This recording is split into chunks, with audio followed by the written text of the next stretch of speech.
Кыргызстанда акыркы 3-4 күндө бет кап сатып алган жарандар кескин көбөйдү. Дүрбөлөңгө түшкөндөр бет капты мурдагыдай дааналап эмес, таңгактап сатып алып жатышыптыр. Биз баш баккан Бишкектеги дарыканалардын айрымдарында бет кап калбай калганы белгилүү болду. Кээ биринде баалар да өскөн. По 5, по 10 эле, как обычно эле. Эми кичине көбүрөөк, а так ошондой эле. Ну, сравнительно вообще. Сравнительно башка күндөргө караганда побольше закуп. 3 күн болду. 3 күндөн бери жакшы эле. Мурун 5 сомдон болчу, азыр 6 сом. Акыркы күндөрү көчөдө медициналык маска тагып жүргөндөр мурдагыдан көбөйгөнү байкалат. Кээ бири таажылуу вирус жөнүндө уккан маалыматынан улам кооптонуп медициналык каражатты колдонсо, айрымдары башка себептен улам кийип жүргөнүн айтты. Дарыгерлер бет капты ар 2 саатта алмаштырып туруу керектигин билдиришет. Бирок медициналык маска тагып жүргөндөрдүн баары эле аны түшүнө бербейт. Заболел и пришлось носить. Да, просто закрыть. Знаете, как часто нужно менять маску? Вроде 1 день. Алар эң жаман оор экен. Ата-энеме жөн айттым. Маска жасап бериңиз депчи. Маска жасап беришти 2 жөнү. Саат сайын алмаштырып турам 4 саат сайын. Кеп маскада эмес, масканы бир күн кечке тагынганда андан көп да микроб болот. Мен оюм ошондой. Чын эле бет кап көп сатылып жатканын Саламаттыкты сактоо министрлиги дагы ырастады.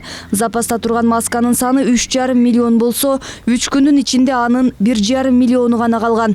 Ортомчулар кырдаалдан пайдаланып, бизнес кылып калуу үчүн дүңүнөн алып, кымбатыраак сатууну көздөп жатышыптыр. 2019-жылы 3 миллион 941 миллион маска кирген.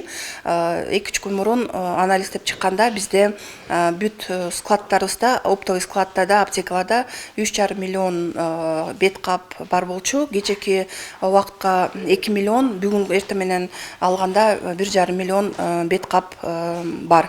28 январда негизи бизде 8 ири компаниялар маска бет капты алып кирет.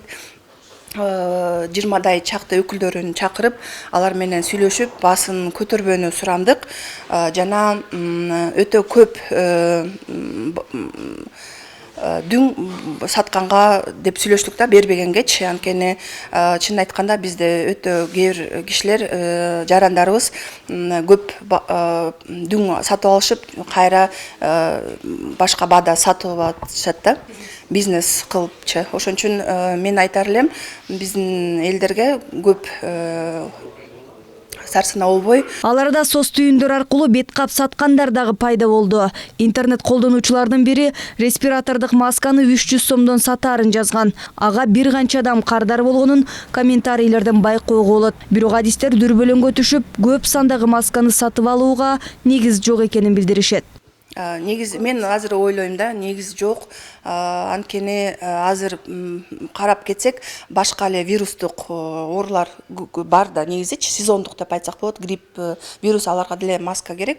Бирок биздин элдерибиздин өзүлөрүнүн көп тынчсыздандыруу болгон үчүн көп сатып алышат да. Кыргызстан буга чейин медициналык бет капты Кытай, Орусия жана Казакстандан ташып келчү. Акыркы кырдаалдан улам 3 өлкө тең бизге бул медициналык каражатты сатууну токтоткон. Таажылуу вирус чыккандан бери аталган мамлекеттердин өзүндө бет кап тартыштыгы жаралган. Кыргызстандын Саламаттыкты сактоо министрлиги азыр Корея, Индия жана Туркия мамлекеттери менен сүйлөшүүлөрдү жүргүзүп жатканын кабарлады. Белгилей кетсек, буга чейин Кыргызстанда массалык түрдө бет капка муктаждык болгон эмес. Адина Досумбетова, Алтынбек Сакиев, Нью ТВ.